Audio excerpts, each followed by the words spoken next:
Yo guys, welcome to another video. It is currently 9:15 a.m. Central, July 23rd, and today is the day of the doubleheader between my Cleveland Indians and the Chicago White Sox, and a very important 4-game set with both teams right there along the wild card and the division. So for this to be the first series right as soon as the All-Star break is very important, and much more important that the Indians had taken it. Like, they just purely dominated last night, scoring 4 in the first, topped off in that inning by an Andrés Giménez 2-run shot, then putting 2 more on in the second, so it was 6-0 after 2. Then we didn't go, and then of course the White Sox put up 2. I think it was an inning or 2 later to make it close to a 4-2, and then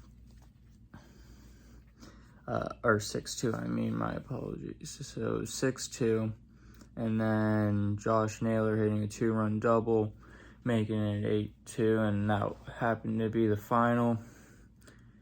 But with doubleheaders, you just don't know what's going to happen. There's going to be a lot of players that normally aren't playing, like just minor leaguers that are here for a day so they can get through the 18. Constant switching. Some people will start the first game and then won't start the second. We'll see who is going to be playing in each one, who's going to be on the mound for the Indians. Last time I checked, they never announced who was the starter for Game 1 and Game 2. And then see how the day goes. Should be a fun one. Hopefully, obviously, Cleveland takes it, because if we sweep today, series will be a win for us. And tomorrow for the getaway game, we don't have to fully rely with Bieber pitching, our ace. And to me, always the better Bieber. Can't stand Justin Bieber. Shane Bieber is the one. And not put as much pressure on him. Let him just go do his thing. If we sweep, we sweep then. If not, oh well, we still took 3 out of 4. And comment down below. I'm very curious, like, about with fans about outside the Cleveland. Because I know the majority of Cleveland fans still stick with the Indians name, because when I'm watching the games on TV, you see Indians gear all the time. So I'm curious for you non-Cleveland fans, what do you go by? You use them as? Do you call them the Indians, or do you go by the Guardians name? So yeah, comment down below, tell me what you are. It's gonna be, and I do not know when this video will get posted, because this will take me some time.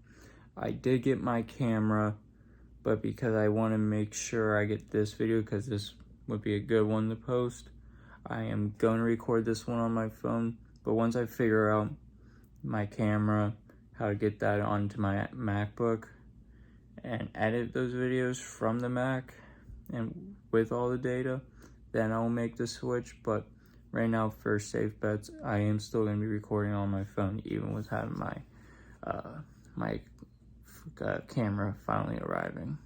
Just pulled into the stadium. The weather looks absolutely miserable right now, but I could care less. I'm always going to be rocking for my city. Rain or shine, snow or hail, I rock the city of Cleveland. I do it for my team, my city. Just like MGK said, my city, till I die. Just made it in the stadium. Got some guys warming up. Beautiful guarantee rate field. Got my, obviously, rocking the Chief, Jose Ramirez, and let's hope for 2 W's today. Film some without getting video restriction from the video, but toss up from closer Emmanuel Clase. Guy throws some smoke, and I'm hoping he gets in one of these 2 games to watch him throw that smoke. So Game 1 has officially started. We got Johnny Cueto, the famous circle round windup for the White Sox. And we got a young stud for the Cleveland Indians, Tristan McKenzie. Got a couple selfies with Andrés Giménez and the best Bieber of them all, Shane Bieber. And then I got 2 balls, one from our stud closer, Emmanuel Classe, who throws some fast shed, and then a bullpen catcher. This should be a good game. Let's hopefully for the best for Cleveland. First time I can actually give a freaking score update. Unfortunately, it's a White Sox 1, Cleveland nothing, because god damn, we cannot get out of things and keep things consistent. Feels good that I can actually do another score update. Now it's become 4-1 Cleveland, starting off with a Steven Kwan. It should be Rookie of the Year, but if it wasn't for Julio Rodriguez, he would be. Then we hit Amed Rosario with a single to right, bringing in a run, brings in 2 runs, and the throw home was able to send him to second, but he gets all the way to the backstop. And when he got to the backstop, he went to third, and when they threw it to third, they almost made an error that ended up almost scoring him. But thankfully, the GOAT, Jose Ramirez, comes up, a nice sacrifice fly, 4-1 Cleveland, couple innings to go. Let's end this, let's beat these guys, and go on to game 2. I just got the 3rd out ball to the bottom of the 6th, and Eli Morgan strikeout, tossed up from, I believe it was from Owen Miller, the first baseman of the Indians, and I gave away the ball that I got from a bullpen catcher for the Indians, but I am going to keep the strikeout because it was a game ball, and the other one I'll keep was because it's just from Emmanuel Classe. So it's like 3 balls, 2 selfies, Indians are up. It's a hell of a game 1 so far.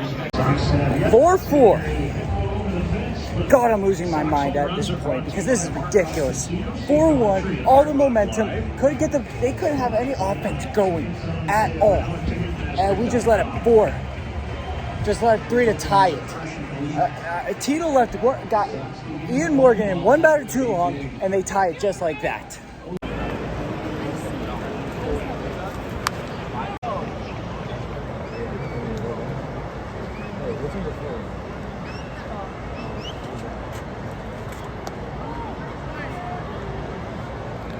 I want some heat. Bring the heat. Let's go, Class A!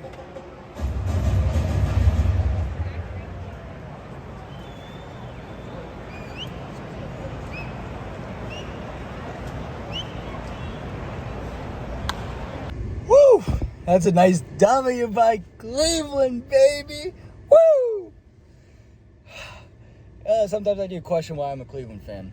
Because my heart was racing so bad when it came to the 9th. But Nolan Jones hitting a double to lead it off. And it was a mistake by the White Sox bringing in Kendricks. I understood why. He was one of the best closers in the league. But the problem is, one of the last times you put him in, against Cleveland, Josh Naylor hit a grand slam to tie the game. On the top of the 9th with 2 outs. And with Nolan Jones on second, and then Kendricks throws a pass ball. He set Naylor up perfectly. And of course, he takes it for a single, takes the lead. Man, that was a hell of a game. And now I'm just gonna chill in here, eat some food, chill out, get things charged, relax, before I head back in that heat head back out in this weather for the next few hours for game 2. And it was that was a game. That was fun. I caught 3 baseballs entirely. I gave one to a little kid because that one I didn't mean much to me and the other 2 did because Classe's ball, wanted to make sure it's Emmanuel Classe because he was an all-star this year, closed it out for the AL, and that was my first ball I ever got from an Indian player. And then the second one being just a game ball in general, a live ball that was an out, is always cool to have to keep around. So that's why those 2 balls I kept with me, and it was fun. And especially when we put a couple more on. Jose didn't get a hit, but he brought in more RBIs. There's a reason why he's one of the top 2 in the league in RBIs, because he just knows how to bring guys in. Tito in this game was frustrating because he loves keeping guys in way too long than needs to be. So he just needs to learn to pull them out when they start getting hit a little bit. even if we have, like, I understand a little bit too with this game because it is a doubleheader. 2 in 1 day is always hard. You have to really strategically plan out with the bullpen, but that's why Tristan McKenzie went 5 2/3, solid with 1 run, solid game, pitched very well, and like he did what he needed to do. Like he did his job. So we're proud of Tristan.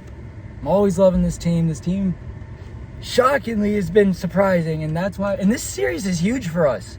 A mixture of like division. It's a division opponent. We were only 2 a game. We were only a game and a half going in today. We were 3 behind. We were 2 games behind last night when we won 8-2, and thankfully we still had offense. Which we scored 8 last night, 7 in this one. That's 15 runs in 2 games. With the youngest team in the league, being able just to get base hits, some stolen bases, playing small ball, because for years, we as Cleveland fans have complained about our bunting skills. We have complained. But Andres Jimenez hits his first at bat, hits a nice bunt perfectly to get on base. And then Miles Straw in that 9th to hit a sacrifice to move over the runner. That helped bring him in to help extend the lead. So we had a little more breathing room when we brought in Emmanuel Clase. And Clase just throws smoke. There was no way that the White Sox were touching him. They really had only 2 opportunities that were hitting opportunities to score throughout 9 innings. Yeah, when you bring in a guy who throws in smoke, showed the world at the All-Star game what he can do, it was over. And it was fun. Like, and it's like, I enjoy being the enemy sometimes because these people here, we're all butthurt because the 2 challenges that were done in the same inning, one on the top of the half when the Indians were at bat, and 7th or 8th inning, I think it was the 7th, but in the top of the half when the Indians challenged the out call when Jimenez beat it, it was like tied to beat. It was very close, but it was it was the right call. I'm not just saying as a Cleveland fan, as somebody who's done umpiring, who knows the rules, and who just knows the game of baseball. And then when the same opportunity came around when the White Sox, where they called it safe, it was like when it was a bunt down to move the guy over, he got out. Jimenez came over to cover and got there right in time. And it was an out call, and both were the right calls. So when somebody flipped me off, especially when you're 50 plus, when you look older and you're flipping off a 19-year-old just because they root for a different team, and you're flipping them off, maybe get a damn life. Like, I take sports seriously because it's my life, but I'm not going to flip somebody off unless they treat me like absolutely garbage. That's when there will be problems and I'll flip you off. So it's like, keep it classy, Chicago. If you keep doing that, you guys will easily beat the level as Pittsburgh. And it's like, it's not taking a shot at Pittsburgh, but all my Pittsburgh people should know how they like when it came to the Browns, the Steelers, the Blue Jackets, the Penguins, how they kind of treated me. They should know that. So it's like, if you guys keep acting like that, I will easily put you in the level and the lowness as Pittsburgh. And that's not a thankful thing you should do. It should be at. Trust me. Especially you really shouldn't, because we still own you. Like, yeah, Chicago, get used to hearing that after Aaron Rodgers did it. Because the Cavs have owned the Bulls for years. In the last decade, we have owned the Bulls. In the last decade, once the White Sox went apart after 2005 and a couple more division titles, 2007, ever since, we have owned the White Sox. We have beaten the White Sox a lot. So, be mad. I don't care. Because I enjoy winning. Because winning's the only thing that trumps everything. So, I wanted to give my take on the game 1. How awesome it was, how fun. Now, I'm going to chill, get my stuff charged, eat, relax, enjoy the air conditioning before I head in for game 2. And let's hopefully we win game 2. I can go home super happy.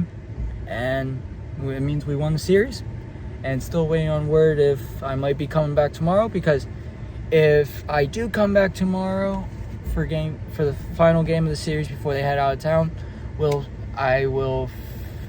this video will end up being pushed back. I'll just combine them all. All right. I'll see you sometime during the game, and hopefully during this game I might film a little bit more, but my apologies if I don't. I'm just sitting there enjoying my teams because God, I love Cleveland. Cleveland is my city. What's going on, guys? Game 2, Lance Lynn versus Kyle Pilkington. That's the best way I can say it.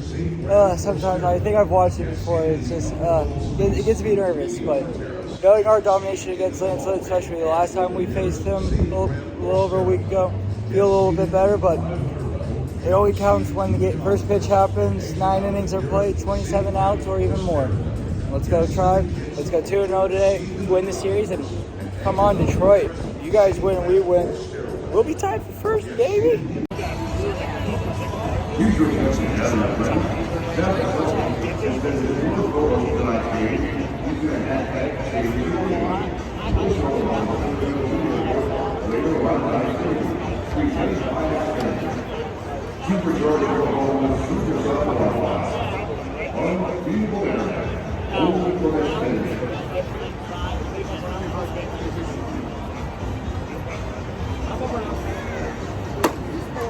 Oh, that was a tough one, but I'm gonna drive home, beat this traffic, and get home because I've been here for about 10 plus hours, or almost over 9 hours. So once I get home back to my apartment, take a shower, chill out, I will explain more of the second game in this entire day. But no matter what, this was a really good day. So, alright, I am finally home about after 12 hours, a lost voice to 18 innings of baseball, 1 win, 1 loss. Even with the loss, it was a good game, exciting, battle to the end. You play 27 outs in baseball, and that's how the game works. It's why baseball is special. Where every other sport, you play against the clock. Where in baseball, you play until the end. Like, there's no time limit. You play every freaking moment. And that's why baseball is such a special sport. But going through my day, I left about 10 a.m. because it takes about 20 minutes to get down to Guaranteed Rate Field. Got there around 10:20, parked, walked to the stadium, got in, instantly went right to the Indian side, which was also the side my seats were. Saw some Indians warming up, and then got the toss up from Emmanuel Clase, which is this ball I got from Clase. Then was just standing, hanging out, admiring my team. Helped, like, a player tossed a ball to a kid. I caught it, but I gave the ball to the kid because it was rightfully his ball. It just took a bounce off the stairs. After that, I just was waiting. Then Zach Placek, the Indians pitcher, was just throwing around, working on some of his pitches, his fastball, his off speed. Just watching, and then I got caught up, and I caught a ball from the bullpen catcher for the Indians. So that made it 2 balls, which I don't have anymore and I'll explain later why I don't have that ball anymore. Then I went right by the Indians dugout, before, I'm out of timeline, but I'm just gonna go back a little bit. But before Placek, Shane Bieber was out getting some running and keeping his body loose. Once he was all done with that, he signed a ball for another person. I just asked for a picture, a selfie with him, and then which I'll probably end up using that one for my thumbnail, either that one or the Andres Jimenez selfie later on. And then right after we took the picture, I had said to him, my ex, which I'll explain later, but my ex absolutely loves Justin Bieber. But I kept telling her Shane Bieber is the better Bieber, which is not even close. It's true. But he had a nice big smile on his face. I made him laugh, and it felt so good. Like, it was just awesome. And then play sack cap, and then I go down to the Indians dugout. I end up meeting the Indian sideline reporter who does the interviews post game right after the game is over, Andre Knott. And I was just having a little chit chat with him, just saying, like, I love how much fun he has with the players, especially with Jose Ramirez. And he was like, and we were just talking, and I got a selfie with him because he was always a cool guy. Like, I always loved watching him when I had the opportunity to watch the Indians on TV in the pregame. Then later on, the players finally start coming out. Andres Jimenez and Jose Ramirez both came over, were doing autographs, and I didn't help. I didn't have anything for autographs, but I just asked for a selfie and got one. And I tried for Jose, but I understand he was just doing it for the little kids, which completely understandable, and this will also come later on through purpose. But game one started slow, frustrating as usual, but that's Cleveland sports. What's new? You're never going to have a perfect game every time with Cleveland. You're going to be up, you're going to have your highs, you're going to have lows, which is going to involve, and this will be important for that second game, because that game is going to explain, because I didn't keep an update, because I make sure I was tired. It was already a long day, but I also just wanted to enjoy that one too. Try to win the series tonight. Then Chicago scored. Frustrated as usual. I'm like, God. Then the next inning, Cleveland just, like, they put 4 on. Like, they just go off. Like, start with, and that's what Cleveland's baseball's best at, is when they just singles, doubles, not worry about the dingers, because that's why we don't strike out often. It's because we don't worry about dingers. We just hit the ball, get on base. But we get one, we tie it from Stephen Kwan. Then with 2 on amid, Rosario hits a single to right field. And I was laughing hysterically when this play happened. I was up screaming, go, go, go, while laughing at the same time. And why Cleveland's such a good team is, like, they worry about the fundamentals with base running, and it would be huge on this play. But the right fielder for the White Sox throws it home, and it was a close play. He should have thrown it home because it was a close play. But while that was happening, Rosario was running the second. The ball gets behind the catcher, Yasmani Grandal, who was catching that first game. Then that ball gets behind him, and it was because Rosario already had second, was able to make him to get to third, and then another thrown ball behind Mercado, but unfortunately the left fielder was right there along the dirt of the infield to the outfield, and he stopped it there. But we end up getting Jose home, and boom, 4-1. Couple innings later, tie game again. White Sox tied it. I was furious. I was furious because the problem we love Terry Francona. He's been a great manager for the Indians. He's done it a lot since, because I remember as a kid, Maniac, he was not a good manager. I was furious. I was always frustrated. I was always calling him to get fired. He was not a good manager for the Indians. But right now with Francona, it's frustrating. So he does it again in the second game, but he keeps pitchers in way too long. McKenzie was starting to get hit. We kept him in, which they already had 2. Then we bring in Ian Morgan. They were able to tie it, but we kept going with him, and it just, like, they were able to, like, they were just hitting. Like, and then Tyler Stephan, the same thing. Or no, McKenzie, Ian Morgan didn't let up the tying, or he was sledding up hits, but then we didn't pull him. Then Tyler Stephan comes in, try to get 1 out, cutting it, and then boom, that was the tie game. Skipping to the 9th, Liam Hendrick. They were putting Liam Hendrick on because because once lights were starting to flash in the stadium, you knew he was coming in, because the big stars, like, who are in the bullpen, they get stuff like that. And there was a lot of Cleveland fans there. Like, I was shocked because the only time I've seen visiting fans for Cleveland would be when we would be playing in Pittsburgh, because it's a 2-hour drive. It's so quick. It's not even bad at all. It's an easy drive.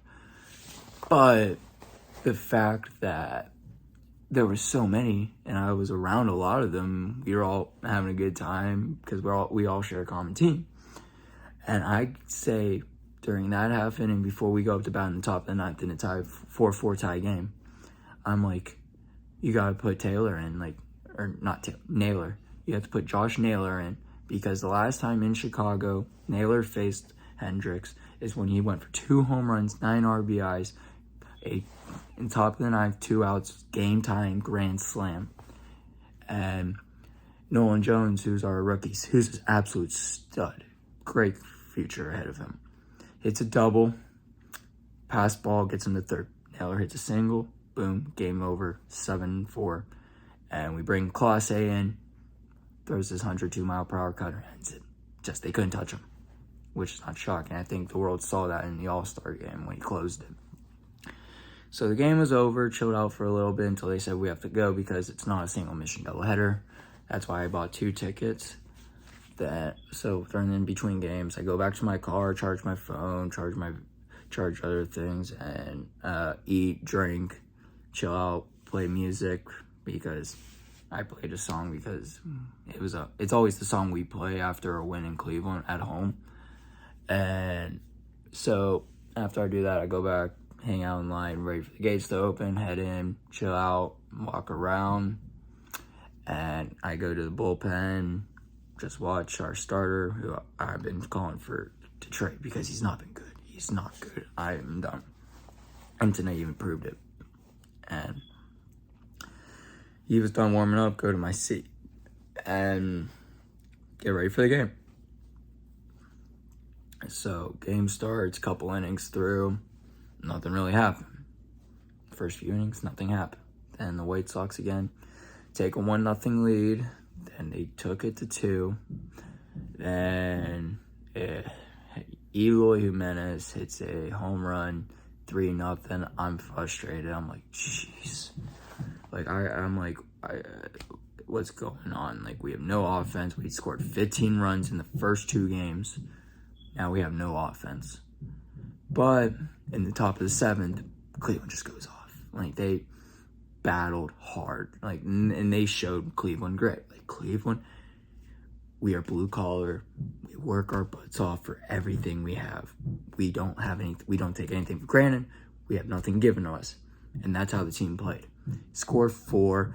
I'm getting up. I'm excited. All the Indians fans around me, we're just going nuts. The White Sox fans losing it at us. They're frustrated. Don't want anything to do with us. So it's like, hey, we've owned you guys for years now. Just like Aaron Rodgers did to your Bears, like screaming, I still own you. That's us. You win 1 division title last year doesn't mean you're this big, successful team. Cleveland is. Like, yeah, we might have not won a World Series. We were 1 win away from the series in 2016. But we were constantly winning. 2012, we started showing signs of getting better. But 2013, make the playoffs. Yeah, end up losing the wild card to the Rays. But it was a step. 2014, we weren't able to take a next step yet, or 15, but we were still showing improvement. We had young studs coming up. We had Lindor called up. We had Jose Ramirez called up. We had these pieces coming together.